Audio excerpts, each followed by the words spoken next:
जय जय श्री राधे रासेश्वरी पथ यूट्यूब चैनल पे आप सभी का स्वागत है। व्यक्ति के जीवन में जो घटनाएं होती हैं वह केवल इस जन्म के ऊपर नहीं निर्धारित होती।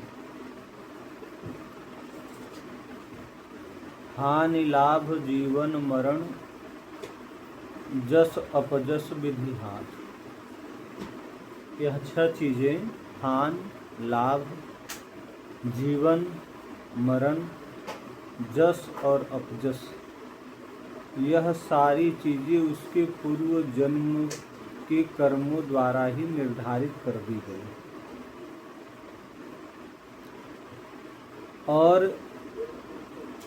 इन सब को बदलने के लिए आप कितनी भी अच्छी व्यवस्था, कितना भी अच्छा संस्कार, कितना भी अच्छा वातावरण दे देंगे, लेकिन यह सब चीज़ें बदलने वाली नहीं है। जैसे रावण के संदर्भ में कहा जाता है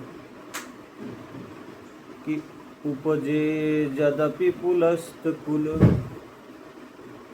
पावन अमल अनूप, तदपि महिषुर श्राप बस भय सकल धरू। महिषुर अर्थात ब्राह्मणों के श्राप के कारण रावण जब पूर्व जन्म में प्रताप भानु के रूप में था और अनजाने में ही ब्राह्मणों को लगा कि यह मेरा अपमान कर रहा है, हमें गलत चीज़ें खिला रहा है, ब्राह्मणों ने श्राप दे दिया।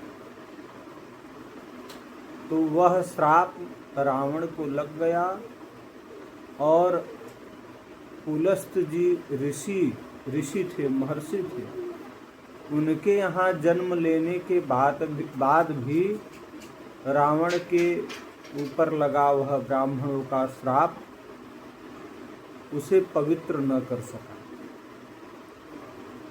पुलस्त ऋषि त्रिकाल संध्या करने वाले, यज्ञ करने वाले, धर्मानुष्ठान करने वाले,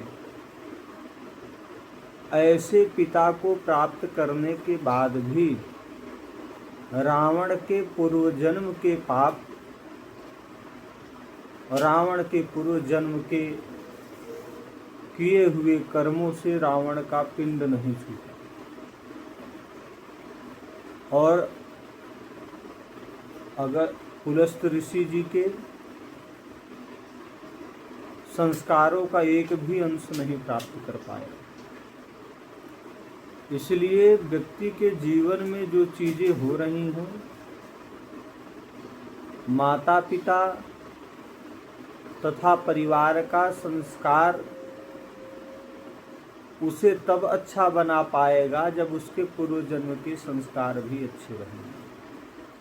अब पूर्व जन्म का संस्कार यदि हमारे हाथ में नहीं है तो जिस भी स्थिति में है उस स्थिति को स्वीकार करते हुए जो आने वाला जन्म हो उसके निमित्त अभी से सत्कर्म करना प्रारंभ करते हैं। और हो सकता है कि पूर्व जन्म का संस्कार कुछ ही समय का हो, लेकिन अभी वाला जो संस्कार है वह उत्तम और श्रेष्ठ बनता चला जाएगा। तो जब पाप खत्म होगा उसके बाद इस पूर्ण फल तथा सुफल की जब प्राप्ति होने लगेगी तो भगवान हमारा अवश्य ही कल्याण करेंगे। रावण बहुत ज्ञानी था,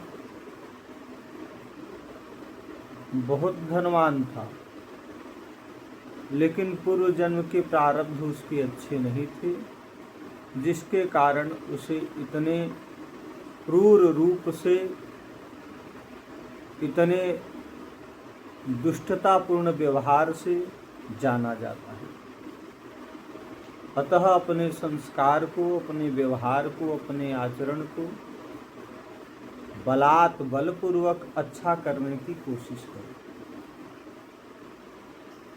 जैसे किसी पौधे को लगाने के लिए और उसको रोज सींचें, उसका ध्यान रखें, तब वह पौधा धीरे धीरे बड़ा होगा।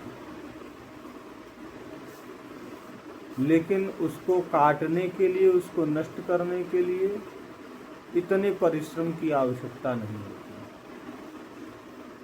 उसी प्रकार यदि हम कोई अच्छा काम करना चाह रहे हैं, शुभ कर्म करना चाह रहे हैं, तो अवश्य ही उसमें परिश्रम लगेगा, मेहनत लगेगी, उसमें समय लगेगा उसमें। लेकिन वह अगर हम सत्कर्म द्वारा अच्छे कर्म का पालन पोषण करेंगे तो उस वृक्ष में अवश्य ही सुंदर फल आएंगे और वह हमें शुभ और आनंद प्राप्त कराएंगे। इसलिए जो भी हमारे साथ अच्छा या बुरा, हानि या लाभ, जन्म या मृत्यु, जस या अपजस जो भी प्राप्त हुआ हो, उसमें ज़्यादा विचलित होने की आवश्यकता नहीं है। भगवान के चरण कमलों का वंदन करना ही सबसे श्रेष्ठ है। जय जय श्री राम।